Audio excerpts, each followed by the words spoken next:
नमस्कार स्वागत करुच्ची आज मुख्य गुरुत्वपूर्ण खबर को आपण मानकु दर्शक बंधु एबे आमर हस्तगत होइतिबा खबर रही पाणीपाग संपर्कित लघुचाप संपर्कित बात्या संपर्कित जेहेतु वर्तमान आसुची अक्टोबर मास जो मास कि बात्या प्रवण मास जो मासरे अनेक बात्या संगठित होइछि। पूर्वर आमे देखिछे 1999 महाबात्या फाइलिन हुडुहुडु जावाद एवं फनी एमती अनेक बात्या ओडिशा को यही अक्टोबर मासरे ही आछि।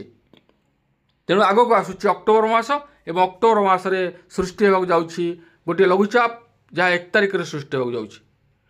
हुएत ताहा बात्यार रूप नहीं पारे से संबंध में पाणीपाग विज्ञानी मानकर मतामत ए संबंध में कौन आमर हस्तगत एपर्यंत होई नाही। जदि बा हस्तगत हुए तेबे ताहा आमे आपण मानकर अवतीर्ण निश्चित सर्वप्रथम जणाइबु। तेबे जानिबा ए लघुचाप केउं स्थान सृष्टि हो जाउछि एवं यार प्रभाव ओडिशा पर किबळी रहइबो एवं केउं केउं स्थान को प्रबल अति प्रबल वर्षार संभावना रही से संपर्क में पाणीपाग विज्ञानी मानकर मतामत कौन रही से संबंध में संपूर्ण विवरण मुझे आपको भिडियो प्रदान करी से आप निश्चित भिडियो को प्रथम शेष पर्यंत देखिए। जदि भिडियो भल लगे पाखे लाल बटन निश्चित सब्सक्राइब करेंगे पाखे बेल आइकन बजाइदेवे और ऊपर आसुवा ऑल नोटिफिकेशन पर क्लिक कर भूलें जहाँफल एभली भिडियो सर्वप्रथमे आपण मान निकट में पहुँच पार। तेज आसतु जाना आज लघुचाप संपर्कित वर्षा संपर्कित विशेष गुरुत्वपूर्ण सूचना को राज्य में आज कम वर्षार परिमाण जो लघुचाप सृष्टि होता अवपात परिणत होती अवपात परिणत हो आस्ते आस्ते दुर्बल होबार लगी। तेणु वर्षार परिमाण कम दक्षिण आभ्यंतरीण ओडिशा उपरे थिबा अवपात श्रीकाकुलम पाखरे पहुँचवा पर क्रमशः दुर्बल होइछि।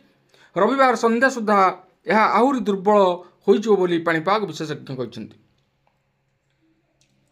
30 तारिख जाए स्वल्परू मध्यम धरण वर्षार संभावना रही। सेहीपरि उत्तर अंडमान सागर उपकूल में आसंता 30 तारिख आड़कू एक घूर्णिबलय सृष्टि हो। यार प्रभाव में अक्टोबर 1 तारिख उत्तर और संलग्न केन्द्रीय बंगोपसागर में आउ एक लघुचाप सृष्टि हो बोली आंचलिक पाणीपाग विज्ञान केन्द्र पक्षर कहुଯାଇଛି। यार प्रभाव में दक्षिण ओडिशा और उपकूल ओडिशा रे वर्षार परिमाण बढ़िबो बोली पाणीपाग केन्द्र पक्षर पूर्वानुमान करा जायछि। 2 तारिख रे राज्य तमाम स्वल्परू मध्यम धरण वर्षा हो पारे किसी स्थान में अधिक वर्षा हो बोली मध्य सूचना मिलुछि। 1 तारिख रे हेबाकु थिबा लघुचाप प्रभाव में पुणी वर्षार बढ़िबो। दक्षिण ओडिशा रे किसी स्थान में अधिक वर्षा हो पारे। मालकानगिरी कोरापुट रायगड़ा गजपति गंजाम जिलार किसी स्थान में अधिक वर्षा हो पारे। उपकूल और दक्षिण ओडिशा रे घड़घड़ी सह वर्षार संभावना रही। 2 और 3 तारिख में दक्षिण ओडिशार अनेक स्थान में भारी वर्षार संभावना रही। तेज दर्शक बंधु आम देखुचे वर्तमान आकाश किछि मात्रा मेघाच्छन्न रही एवं अनेक स्थान में झिपिझिपि वर्षा लगी रही और अनेक स्थान में पाग प्राय खराटिया रही। जेहेतु अक्टोबर मास से लोक मन निश्चित रूप भय सृष्टि होगा स्वाभाविक कारण यही लघुचाप अक्टोबर मासरे जहाँ सृष्टि हुए बंगोपसागर में ताहा भीषण रूप धारण करे एमती महाबात्यार रूप नहीं। तेणु लोक मैंने भयभीत होगा स्वाभाविक किंतु भयभीत होवार कौन कारण ना जेहेतु पाणीपाग विज्ञानी मैंने यही लघुचाप गुड़िक सबुबले तीक्ष्ण दृष्टि रखिंट।